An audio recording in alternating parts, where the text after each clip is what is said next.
ರಿಪ್ಪನ್ಪೇಟೆಯಲ್ಲಿ ಪ್ರಾಥಮಿಕ ಕೃಷಿ ಪತ್ತಿನ ಸಹಕಾರ ಸಂಘ ಅಡಿಕೆ ಅಡಮಾನ ಸಾಲದ ಪ್ರಾರಂಭೋತ್ಸವ.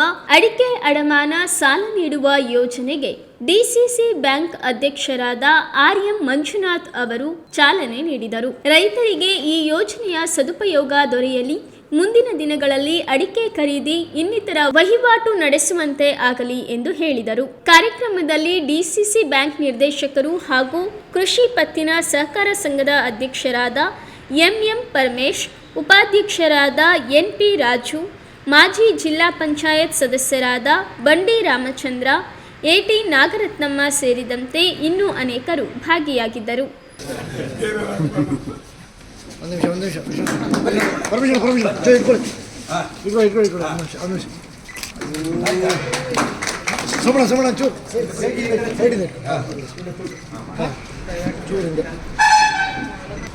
ನಿರ್ದೇಶಕರೇ ಮತ್ತು ವಿವಿಧ ಸಹಕಾರಿ ಸಂಸ್ಥೆಗಳ ಅಧ್ಯಕ್ಷರು, ಉಪಾಧ್ಯಕ್ಷರು ಮಾಧ್ಯಮದ ಹೆಚ್ಚು ಮಾತಾಡೋದಲ್ಲ. ಒಳ್ಳೆ ಜಾಗ ಇದೆ, 2 ಗೂಡಗಳಿದ್ದಾವೆ ಮತ್ತು ವ್ಯಾಪಾರ ಮಾಡೋದ್ರ ಜಾಗ ಕೂಡ ಇದೆ. ನಾನು ಪರಮೇಶ್ ಅವರಿಗೆ, ಅವರ ಆಡಳಿತ ಮಂಡಳಿಯವರಿಗೆ ಒಂದು ಮಾತಾಡಿದ್ದು, ಒಳ್ಳೆಯ ಕಾರ್ಯಕ್ರಮವನ್ನು ಪ್ರಾರಂಭ ಮಾಡಿದ್ದೀರಿ. ಅಡಿಕೆ ಒಂದೇ ಥರ ರೇಟ್ ಇರೋದಿಲ್ಲ.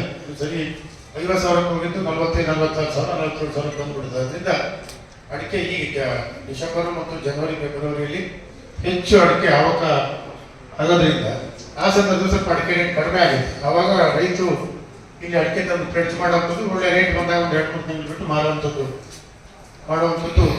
ಪದ್ಧತಿ. ಬೇರೆ ಬೇರೆ ತಾಲೂಕಲ್ಲಿ ಇವೆಲ್ಲ ಸಿಸ್ಟಮ್ ಇದ್ರೂ ಕೂಡ ಹೊಸನಗರ ತಾಲೂಕಲ್ಲಿ ಇದು ಮೊದಲನೇದಾಗಿ ಪರಮೇಶ್ ಅವರು ನಮ್ಮ ಮನೆ ಕಳೆದ ತಿಂಗಳಲ್ಲಿ ಮೀಟಿಂಗಿಗೆ ಬಂದಾಗ ಹೇಳಿದಾಗ ಪ್ರಾರಂಭ ಮಾಡಿದಾಗ ಬಹಳ ಸಂತೋಷ.